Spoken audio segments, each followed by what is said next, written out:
Assalamualaikum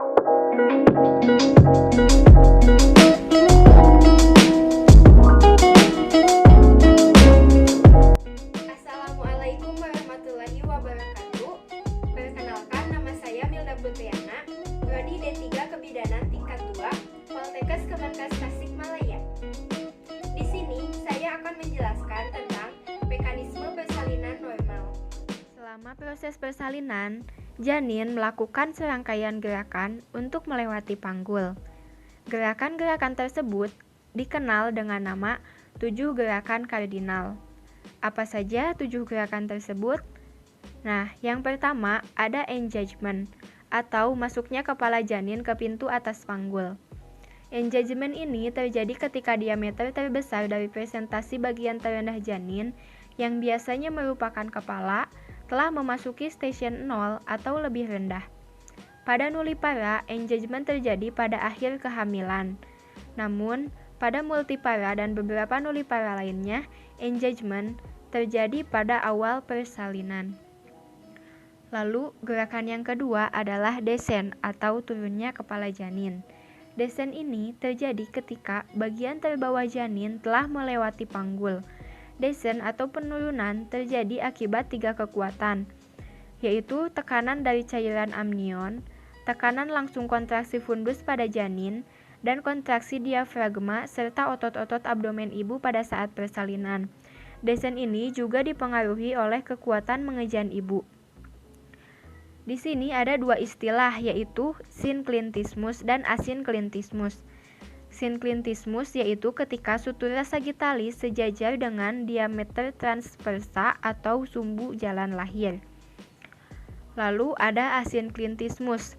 Asynclitismus terbagi menjadi 2. Yang pertama ada asynclitismus anterior, yaitu ketika sutura sagittalis mendekati promontorium sehingga os pariental depan lebih rendah dibanding os pariental belakang.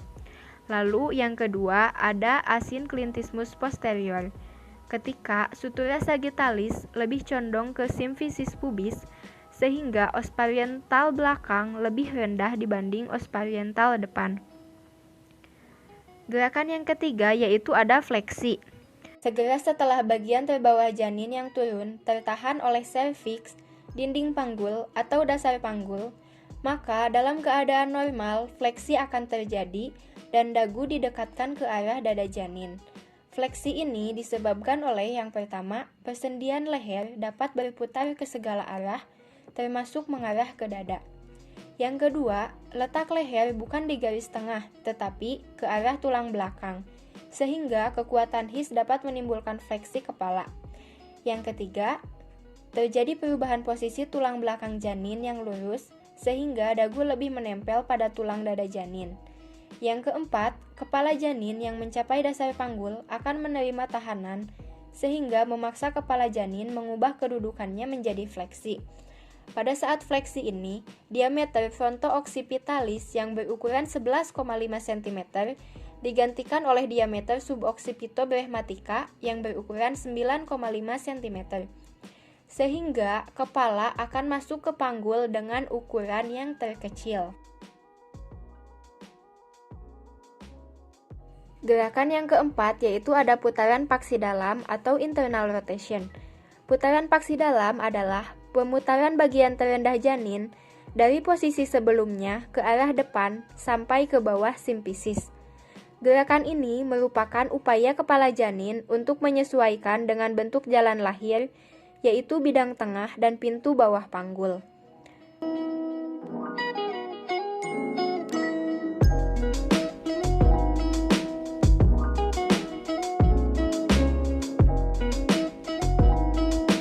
Gerakan yang kelima yaitu ada ekstensi atau kepala mendongak.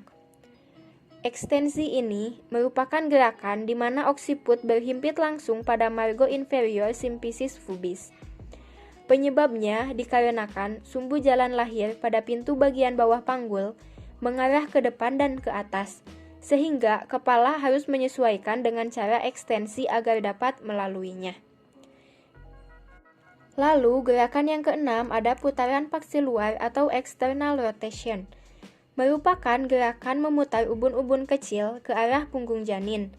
Bagian belakang kepala berhadapan dengan tuber ischiadicum kanan atau kiri, sedangkan muka janin menghadap salah satu paha ibu.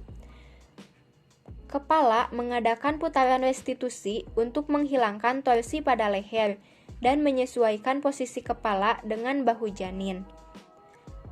Lalu yang terakhir ada ekspulsi, merupakan pengeluaran janin dengan memegang biparietal bayi dengan kedua tangan, maka dapat dilahirkan bahu depan terlebih dahulu, kemudian bahu belakang.